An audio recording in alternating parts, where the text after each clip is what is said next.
Gratuity is always expected in restaurants, bars, food service venues, minus catered events. A cash bar or a free bar, you're always going to see a tip jar. It's just expected. Just basically any place where someone's going to do some sort of food service or drink service, it should be expected that that's going to happen. Restaurants, no question, 20%. That's not necessarily a sliding scale. It usually stays around there for me. 20% isn't exactly a heck of a lot when you're getting, say, a sit down burger. But if you think about 20% of like a $6 burger, $1.25, I guess you kind of, if you have change, round up.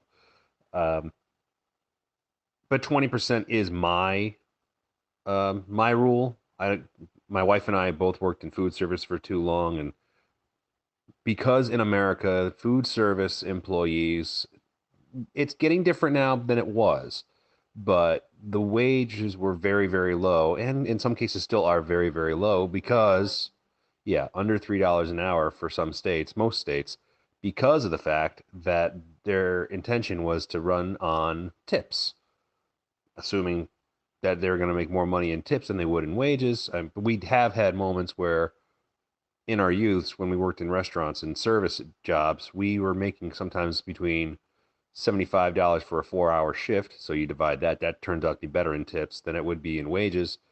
Or if it was, say, a busy night in a fairly decent restaurant, we can come home between 250 to $400 some nights, holidays especially.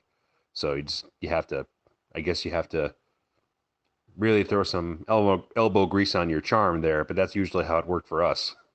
So I tend to return the favor almost instantly, 20%. If they're doing an amazing job at an even better, nicer restaurant for a annual celebration, we may go higher than 20, but we don't really look at it too much outside of like the quick math.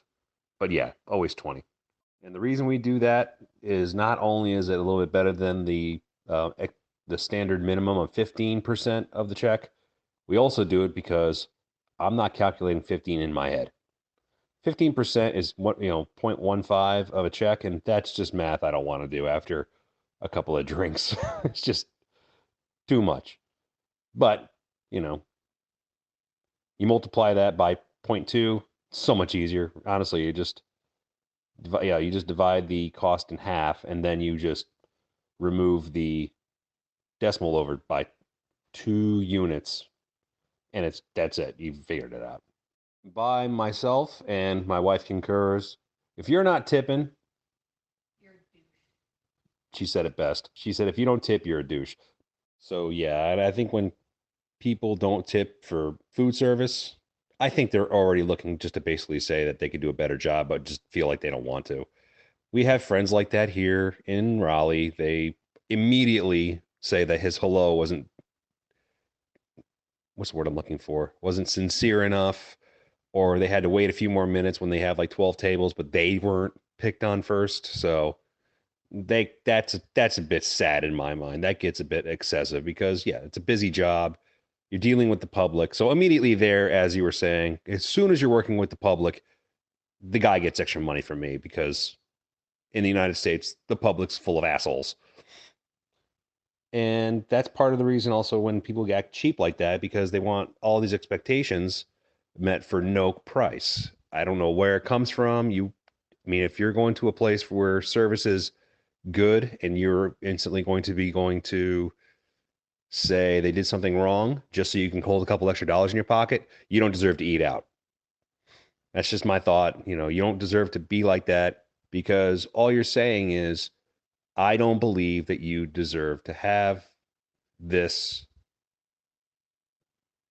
How do I say this right? This is kind of a tough one.